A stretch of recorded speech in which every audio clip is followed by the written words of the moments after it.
Bienvenidos al devocional diario de la IBC Corregidor. Esperamos que Dios te hable en este día. Muy buenos días, queridos hermanos y amigos. Los saludo en el nombre de nuestro Señor Jesucristo. Y esta mañana vamos a continuar compartiendo nuestro estudio basado en el capítulo 5 de la Epístola a los Hebreos. Y el día de ayer estuvimos viendo el tema titulado Sacerdotes de Dios, donde pudimos ver algunas características que tenía un sumo sacerdote.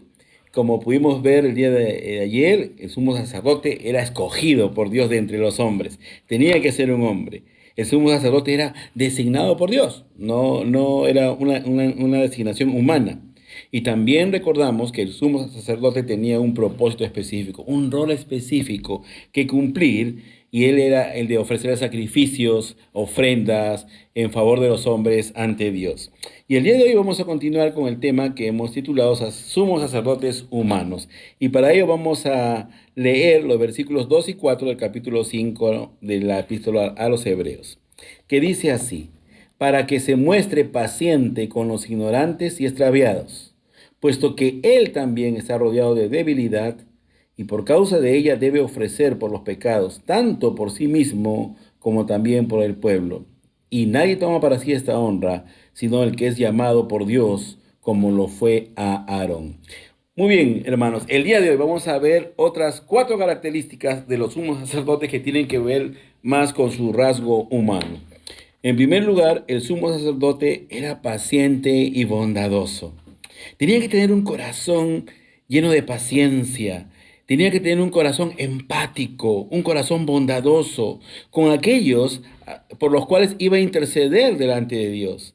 Hombres llenos de pecado, extraviados de la verdad, que ignoraban la voluntad de Dios. Tenía que tener un corazón compasivo y misericordioso, porque él iba a representar a aquellos hombres y se iba a presentar delante de la presencia de Dios por aquellos hombres. Y no era solamente un mero acto religioso, sino que él tenía que tener el corazón comprometido, compasivo, identificado con aquellos por los cuales él intercedía delante del trono de Dios.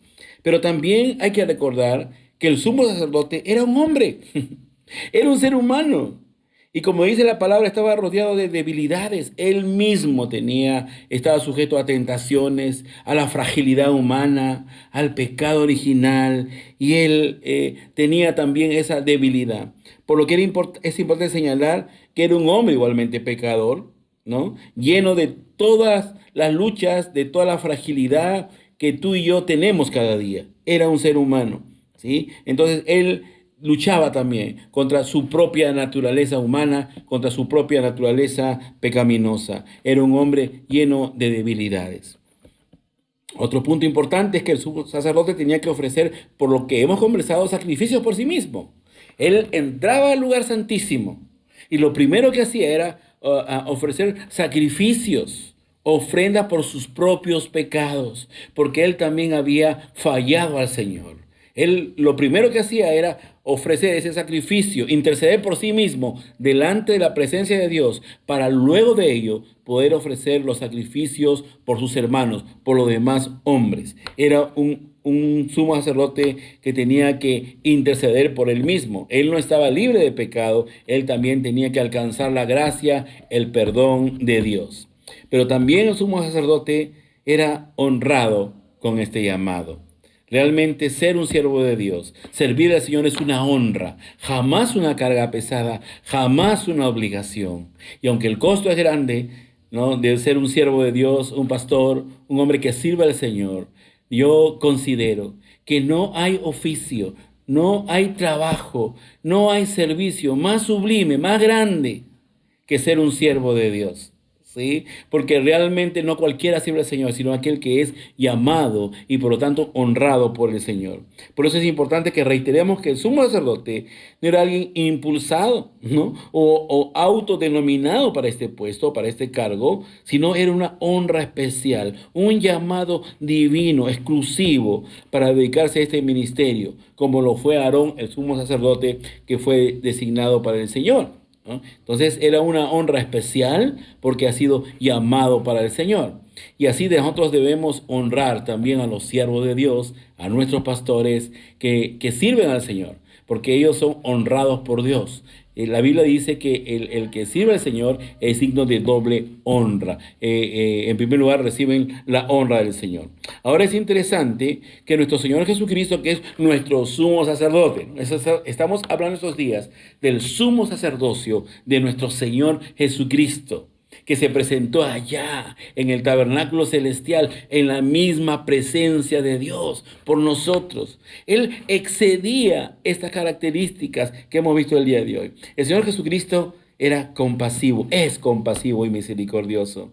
Y como el mismo Hebreos capítulo 2, 17 y 18 lo dicen, por lo cual, como característica, ¿no? Como cumplir esta característica, dice, por lo cual debía ser en todo semejante a sus hermanos, 100% hombre, para venir a ser misericordioso y fiel sumo sacerdote en lo que a Dios se refiere, para expiar los pecados del pueblo.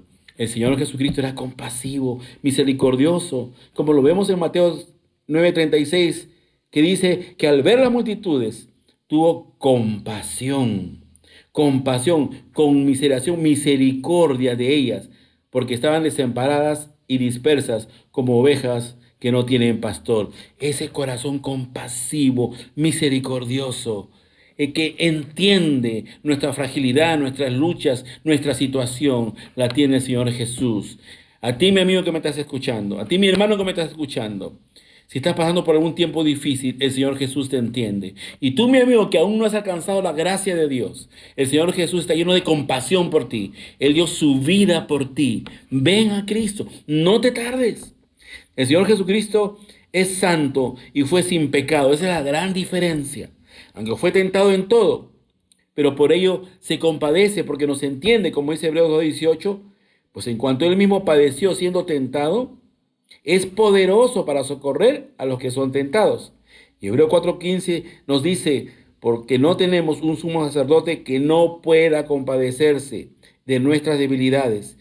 No es que no nos entienda, nos entiende y se compadece de nuestras debilidades, sino uno que fue tentado en todo, según nuestra semejanza, pero sin pecado. El Señor Jesús no pecó, es santo. Hebreos 7:26 nos dice, porque tal sumo sacerdote nos convenía santo, inocente, sin mancha, apartado de los pecadores y hecho más sublime que los cielos. Gloria a Dios. Ese era nuestro Señor Jesucristo, un hombre santo, 3 veces santo. Por eso fue el Cordero sin mancha que quitó los pecados del mundo, nuestros pecados. Ahora el Señor Jesucristo fue elegido y enviado por Dios Padre, quien lo honró públicamente. Usted recuerda en Juan 12:49, porque yo no he hablado por mi propia cuenta, decía el Señor Jesús, el Padre que me envió, Él me dio mandamiento de lo que he de decir y de lo que he de hablar. El Señor fue elegido y enviado. Mientras que aún hablaba, como dice Mateo 17:15, una nube de luz los cubrió y aquí una voz de la nube decía, este es mi Hijo amado en que tengo complacencia, a él oíd. Dios Padre nos dijo que teníamos que oír, que seguir, que honrar al Hijo, que Él era el camino de la salvación. Por eso quiero terminar esta mañana con este mensaje. El sumo sacerdote por excelencia, nuestro Señor Jesucristo, excedía todas las características que debería tener el sumo sacerdote humano. Él cumplió todas estas características, pero sin pecado. Era paciente, es paciente, bondadoso, misericordioso. No se entiende nuestras fragilidades. Él las enfrentó, pero sin pecado. Y Él no ofreció otra ofrenda, sino que ofreció su vida, su sangre, su cuerpo, para ser molido, para ser sacrificado en la cruz por ti y por mí, querido amigo. Y el sumo sacerdote ha sido honrado por Dios. Él está a la diestra de Dios Padre y pronto viene por segunda vez. Por eso, mi amigo que me estás escuchando, el Señor Jesucristo es aquel que intercede por ti. Dio su vida en la cruz, derramó su sangre por ti para perdonar tus pecados, para liberarte de tus pecados, para darte una nueva naturaleza, una nueva vida en Cristo, para darte un nuevo corazón. Pero ¿qué tienes que hacer? Tienes que reconocer que has fracasado, que no puedes más, que has pecado, que has afectado la santidad de Dios. Pero hoy el Señor te ofrece perdonar tus pecados, limpiarte, lavarte. Él lo hizo con su propia sangre y se presentó delante de Dios el Padre, allá en el cielo, por ti, mi amigo, para darte vida, para perdonar tus pecados, para darte una nueva identidad, un nuevo nombre, para hacer de ti una nueva criatura, para darte una nueva naturaleza, para que desde ahora en adelante comiences a caminar con Cristo en la nueva vida que Él te quiere dar. Y hoy yo te invito a que tú aceptes, ¿sí?, esta administración de nuestro sumo sacerdote, el Señor Jesucristo, que vino para darnos vida, vida en abundancia. Señor, gracias. Gracias por nuestro Señor Jesucristo. Gracias porque lo constituiste sumo sacerdote por excelencia en favor nuestro, Señor. Y Él pudo ministrar y presentó su propia vida, Señor, en sacrificio. Y tú aceptaste ese sacrificio perfecto, Señor, una sola vez y para siempre. Y hoy, Padre mío, el que acepta, Señor, esta gracia, tú, Señor, por tu gracia y misericordia, nos das el regalo de la vida eterna. Por ello te ruego por mis amigos que hoy escuchan tu palabra. Señor, que no resistan más. Toca sus corazones, que vengan hoy a ti a tu llamado, Señor, para que tú puedas perdonar sus pecados y puedas darle el don de la vida eterna, el don y la gracia de la salvación. Gracias, Padre Santo, en el nombre de Jesús. Amén.